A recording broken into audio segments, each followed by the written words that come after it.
Hi everyone, my name is Alex. Today I'm going to be trying the Bubble Soft Swerve Barrier Restore Balm. This product retails for $18. Cannot wait to try this richer balm product from Bubble. They have so many moisturizers, but this looks to be the final step that is for really dry and chapped skin. Cannot wait to see how the ingredients work in here and also if it causes any acne as someone who is more acne prone, dealing with a lot more drier skin because of the colder weather. This product is vegan, cruelty-free, fragrance-free, alcohol-free, and comes in recyclable packaging. The ingredients called out include squalane, aquoxyl, shea butter, plant-based ceramides, and cholesterol. To check out the full ingredients and click the link in the description, go to their website. I also left the full ingredients in the description as well. Big things I'm going to be looking for include, does it break me out or cause acne? What finish does it leave on the skin? I like a balm to be restorative but not suffocating, and how nourishing it is for my face. I also am going to see if I like to use it situationally or if it's more something that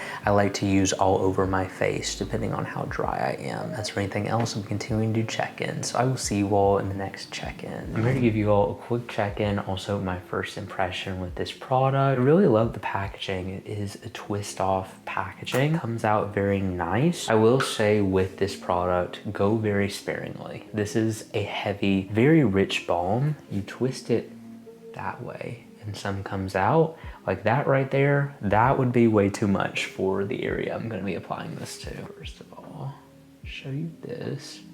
It is so rich. This has to be one of the richest balms I have ever used, but at that, you see why I say be sparing with it. Very heavy, leaves a pretty white finish, which is great for really dry skin, but just go very sparingly with it.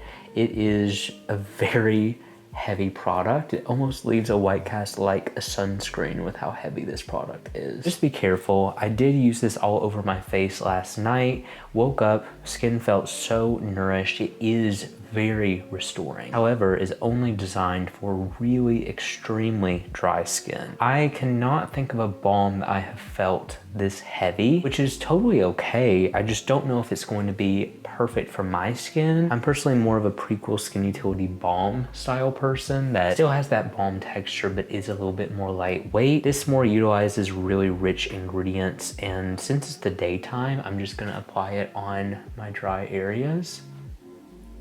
I am so dry right here, and also this is a wonderful lip balm as well. It just takes all the color out of it. It does get better, like I will say, it just takes a little bit of work. Once you get it there, it is definitely nice. It's a very restoring product. I'm just going in on my drier areas, and it is very skin-like, meaning it doesn't leave a greasy finish.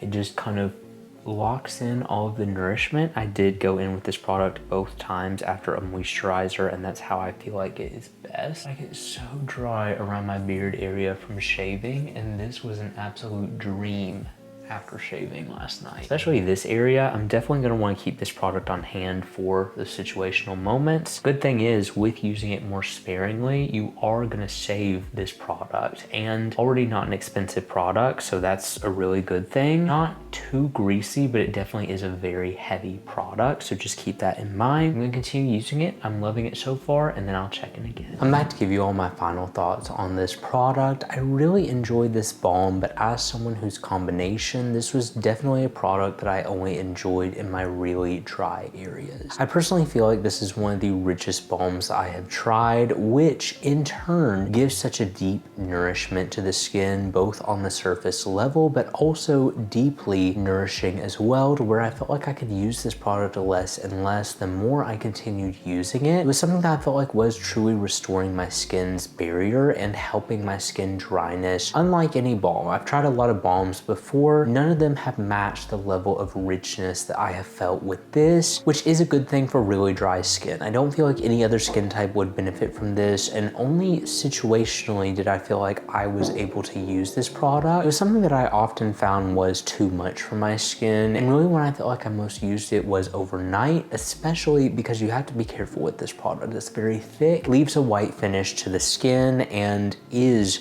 very noticeable whenever you apply a lot of it, so definitely definitely go sparing with this product, but that is ultimately a good thing. I feel like it is an already cheap and affordable product, but when you add the ability of it spreading very easily and you're not having to use very much of it, it creates this beautiful product that I feel like is 100% worth the value. It's a very rich balm. Like I said, dry skin is really the only skin type that I think is going to benefit from it. It was something that I didn't use in my oilier areas or in the areas where I'm not really dry or sensitized, because I just didn't feel like it would best suit that. It's something that was very rich, very situational, and something that I feel like would only be utilized by really dry and chapped skin. So if that's something you struggle with and you've been looking for a great balm, I would recommend that. How I personally used it in my drier areas was going in with a lighter weight moisturizer beforehand. You could go for Bubbles water cream, and then you could layer this product in the areas where you are really dry. For me, it's my chin. I loved using this on my lips, and I felt like it was one of the most nourishing externally and internally hydrating balms. Just like I said, be careful, because with the level of nourishment that comes with this, it does translate to a pretty noticeable finish. So that is just something to be mindful of. I like it as a restorative balm at night. I feel like that's how it's best used, and that's how I would personally recommend using it. I don't usually struggle with acne in my drier areas, but it didn't cause any. In the areas where I did apply it, tried applying it all over my face, I more feel like this is just a great situational balm, one of the richest ones that I've tried. So for that reason, I would 100% recommend trying it. But anyway, thank you all so much for watching this video. If you enjoyed it and you want to see more like this, make sure you subscribe, because I post new videos every week, and I will see you all in the next review.